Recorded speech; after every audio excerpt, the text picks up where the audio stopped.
ایک press conference Hindustan میں بھی ہوئی اور وہاں کا وزیر دفاع جو ہے اس نے آج یہ کہا کہ ہم پاکستان آکوپائڈ کشمیر اور پاکستان آکوپائڈ گلگت بلتستان واپس لیں گے۔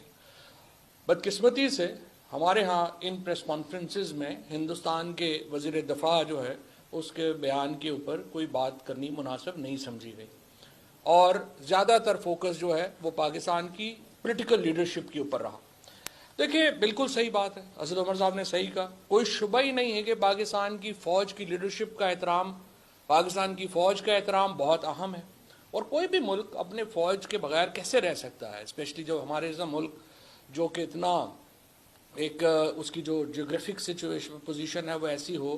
فوج ہم سے زیادہ فوج کو کون عشق کرتا ہوگا؟ ہم لوگ تو جیلوں میں روز اپنے بچوں کی جو شہید ہیں ہم ان کو دفناتے ہیں، ہم سے زیادہ دکھ کس کا؟ فوج کا جو یکجہتی ہے وہ ہم سے زیادہ کس کو ہوگی؟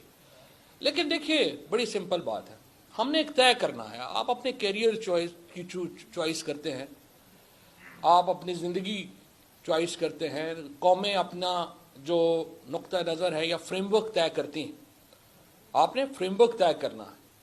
کیا پاکستان کو ہم نے ایک جمہوری ملک بنانا ہے، یا ہم نے برما یا جو نارتھ کوریا ہے اس کے ماڈل پہ استوار کرنا ہے؟ آدھا تیتر آدھا بٹیر نہیں ہو سکتا۔ پاکستان کی